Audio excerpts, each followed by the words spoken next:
呆萌可爱的苍蝇可以自己搁家孵化吗？天哥告诉你，可以。2年前，昆桑喜欢上了养苍蝇。当昆桑还是一个积极向上的学生时，就会在课堂上观察苍蝇；在露天的厕所里蹲坑的时候，也会观察坑里的苍蝇宝宝。昆桑梦想着有一天可以自己孵化苍蝇。这次巧了，正好昆桑买到了一些蛆虫鱼饵，这种蛆虫专门给钓鱼佬准备，有白色的，还有红色的。求一只红色的扔到螳螂缸里，他很开心的就吃了起来，鸡肉味，嘎嘣脆，营养是牛肉的5倍，身子白白的，就叫它小黑吧。这么好玩的小宠物，不能简单的饲养。昆桑取出一个针头管、试管、培养皿还有烧杯，把小黑放进这是种容器里，它们可以成功的变身苍蝇吗？把一只小黑塞进针头管里，这里太狭窄，它都无法转身，只能前进和后退。而试管里的小黑有了更多的空间，不过活动的面积也非常有限。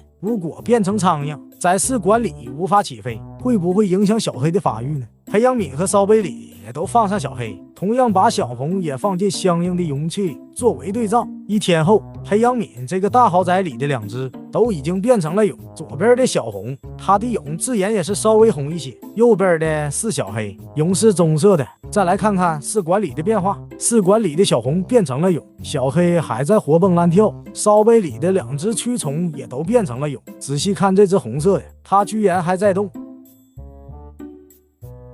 针头管里的2只蛆虫没有任何变化，在拥挤的空间里居然更加活跃，是不是空间越小，它们变成蛹的时间就越久呢？3天后，所有容器里的蛆虫都已经变成了蛹，烧杯里的蛹颜色更深了，已经变成了黑色。不管是小红还是小黑，它们蛹的颜色变得越来越一致。5天后，培养皿里的蛹发生了变化，一只苍蝇从蛹里露出头来，针头管和试管里的蛹则没有变化，非常安静。烧杯里的蛹也没变化，还是2个小黑子的形态。6天后，看看培养皿里，它慢慢的从蛹里钻出来，用尽全身力气摆脱这个外壳，没有人帮忙，只能靠自己。1个小时后，它成功的钻了出来，一只苍蝇已经出生了，它躺在地上，身子却翻不过来。刚出生的苍蝇浑身白白的，翅膀也几乎是透明的。2个小时后，培养皿第1只出生的苍蝇已经从淡粉色变成了黑色，趴在培养皿壁上在搓手手。与此同时，烧杯里也出生了2只苍蝇，针头管里的2只蛹也都钻了出来。但是狭窄的空间里，它们能不能舒展翅膀呢？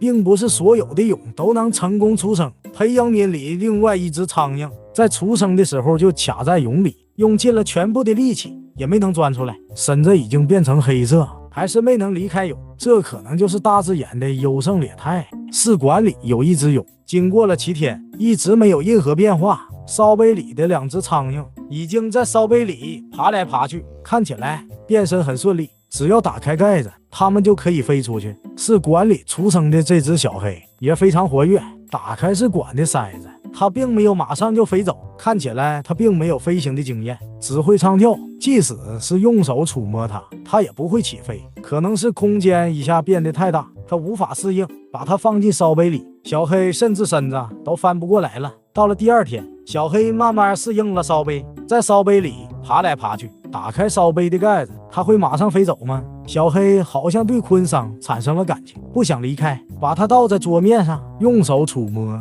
它很快飞走了。针头管里出生的小黑把它倒出来，看看1周后发生了什么。在狭窄的空间里，它的翅膀并没有成功展开。作为一只常见的昆虫，苍蝇可以举起多重的东西呢？昆桑拿出培养皿里成功变身的小黑，给它身上绑上1根绳子，检查一下，这绳子没有影响它的飞行。把绳子另外一头夹在口香糖盒子里，小黑顺利起飞。不过在绳子的影响下，它像个风中凌乱的风筝，把口香糖倒出来。